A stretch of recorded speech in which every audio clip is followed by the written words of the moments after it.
some of the new arrivals that we have here. How about the first one? It'll throw you. It's a 1959 Porsche 908 Tractor. Red over beige. How appropriate. Is that guards red? It is, actually. It is. I think it is. Guards red over beige, years-long nut and bolt resto, 822 cc, one-cylinder diesel engine. That's got to be the smallest diesel engine on the planet. 3-speed manual transmission on this one-cylinder diesel, and this thing is better than new. Yeah, it's pristine. Yeah, it's man, the amount of, the effort that went into a tractor to restore it has got to be almost as much as a car. There's a lot of little intricate details and parts and things that have to be painted and done and fixed. And I don't imagine there's a lot of Porsche diesel tractor parts just floating around out there. I don't know. The tractor world is, the tractor enthusiast world is pretty huge. Look at Meekham's auctions. Meekham does these tractor auctions. Do they? And they're huge. They sold, what was it? It was a steam-powered tractor. I've had this on my list. Listen to this. This was a while back, maybe a year ago or so. Meekham sold a vintage tractor for more than $1 million. What? It was a 1913 Case 30-60.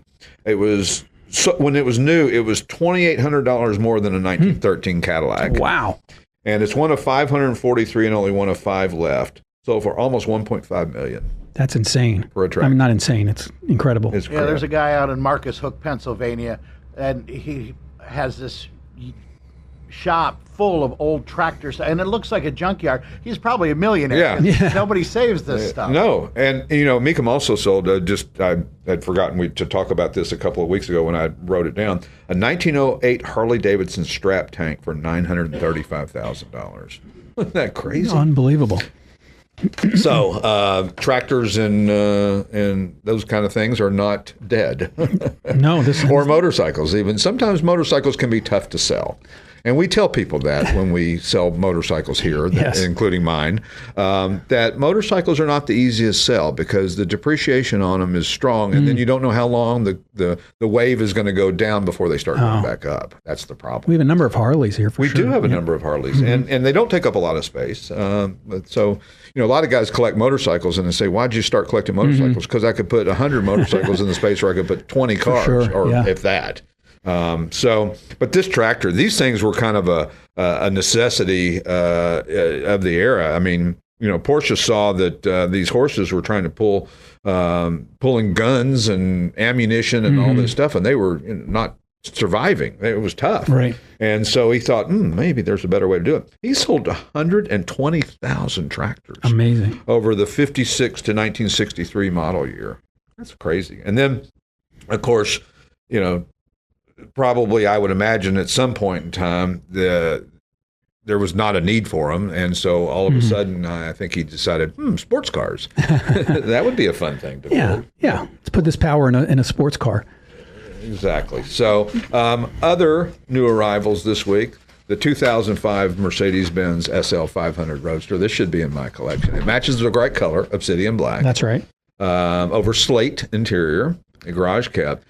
Something about the 05 SL seems to be what the poster child for SL Mercedes should be. It looks, the new ones are way too big, and the ones in the past even 8 or 10 years are definitely not true to the form of being a 2-seat roadster like they were. And then the ones prior to that are very kind of dated. Look at the 450 SLs, the 560 SLs are a little dated look.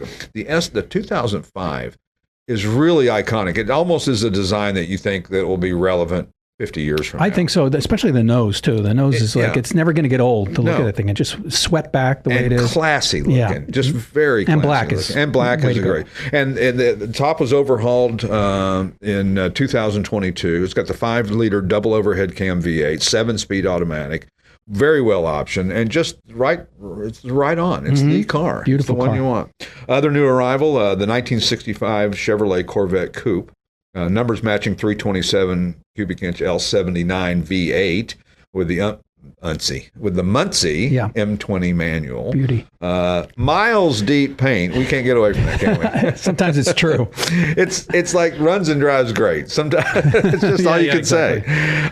This thing is expertly restored and a very wonderful driving example. And sometimes these ones that are done to this level aren't as good a drivers as a driver quality one. Right. And what I mean by that is that some of these are just not built to drive. They're built to show. And so people don't worry so much. Beautiful Z28 and Cortez Silver coming in right now. Wow, that's gorgeous. Oh, yeah. With a Cal induction hood. I hope that guy's not just visiting. I hope he's dropping that bad boy Check off. the website in about 2 weeks. It should be up. Should be up there. And the tallest guy in the history of tall guys just walked in. Wow. Don't bang your head. Wow. Yeah, bang your head.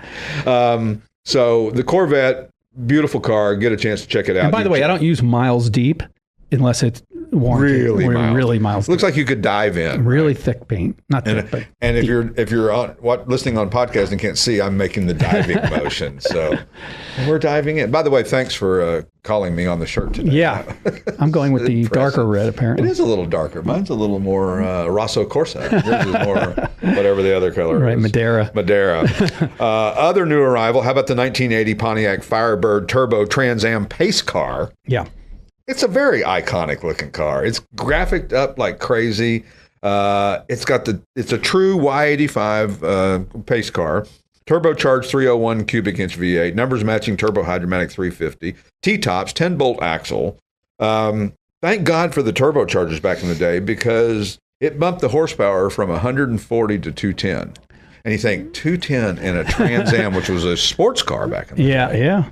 But that's what it was. That's all they got out of it. And it was, they originally had, I think, probably 1989, they put a turbo Buick engine into the Trans Am, and that paced the Indy 500. And then, of course, this one was 1980, so 9 years earlier. Yeah, 9 years earlier. The technology over those 9 years really changed. Really changed because you don't get 300 horsepower out of the TTA. And you don't have the turbo lag like you have in the older ones. In a 930 turbo Porsche, if the turbo kicked in at the wrong moment, you were in deep doo-doo. And I had that happen, and it's a long story, and we will tell it one of these days, maybe when I'm drinking on the air. Okay, that'll be good. It caught really in an off-camera left-hander. Yeah. And I thought, if I wreck this, I'm going to have to run and hide. It's a legendary. The lag for old Porsches is legendary. Yeah, you just had to know how to drive. It's no different than these modern, or let me not say modern, the automatic transmission, the paddle shifted transmissions of the Aston Martins and the Mercedes and the Porsches from mid 2000s till about early 2010, 2012, where they started figuring out the technology a little bit better. But they're a little tricky to drive if you don't really kind of know what you're doing and when to kind of let off the gas just a little bit and feather it, if you will. Gotcha. Or full throttle it. Either way. You got to do one of the. We drove the Aston up to Reading yesterday. I have 176. I wasn't breaking the speed limit, I swear. Right. There's no proof or rules or laws. It wasn't posted. I didn't see speed limit. Right. I like when my car flashes at me, the speed limit. Oh, does it? Yeah. You go over. Wow. Yeah. So if you're doing 61 in a 60, it'll flash. It'll flash. And that's a green. That's a light green Aston Martin. It's a DBR9 racing green. Racing green, just for the local police if they're looking. Wait a minute. Why you just sucked me right into that? Well, there's not a lot of Aston Martins going from Morgantown to Reading. Probably not. Probably not. Not a lot. So I would imagine you're probably correct. So other new arrivals, how about the 1970 Chevrolet Monte Carlo hardtop? Cranberry red over black. Numbers matching 350 L48. Numbers matching turbo hydromatic 350. 12-bolt axle on this one. And it's got a new Edelbrock 4-barrel carb because the guy probably said, I don't want to rebuild a damn carburetor. And this is, you talk about iconic. When people come into here, one of the most popular cars are Monte Carlo. Yeah. Overall, even more so than Camaros or Corvettes or Grand Prix or any of the cars from that era. Something about the Monte Carlo identifies with the every guy, I think, more so than a Camaro, because a lot of guys had a Monte Carlo that maybe couldn't have a Camaro, or mom and dad said no to the Camaro, or their mom and dad had a Monte Carlo. Very true. Yeah, they were just commuter cars. I looked at them, and I was taller too, so compared to a Camaro, you just had more room, and you got a lot of car for your money. And performance. 3,000 to 3,500. Yeah. You got a lot more car. And you could get a whole lot of performance out of that car, too. It wasn't like it was just a, nothing car. So this one, the red is really, really a great color for the car. And probably, I don't know. Black's pretty good on those too. Yeah, dark green. I mean, dark it's a great looking car. Great proportions, and they're often the platform for modifications and stuff. This one has the numbers matching engine, which is great. Sure. And last but not least, the 1970 Pontiac GTO hardtop Judge, Granada gold over sandalwood, beautifully restored. Correct WS code 400 cubic inch Ram Air 3 V8, numbers matching Muncie M20 manual. It's got the PHS documentation, and it's one of 3,700 built. That's awesome. And that's, of course, the Judge nameplate came from the show Laugh-In.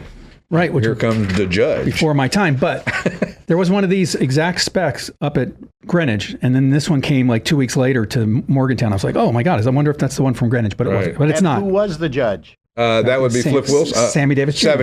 Sammy Davis Jr. and Flip Wilson is the one who said it. He probably came up with it, right? Probably. Here comes the Judge. So anyway, when we return, we'll talk more about past 70s television shows and other interesting facts on the Classic Auto Mall Show. We'll catch you in just a minute. You've been listening to the Classic Auto Mall Show with your host, Stewart Howden.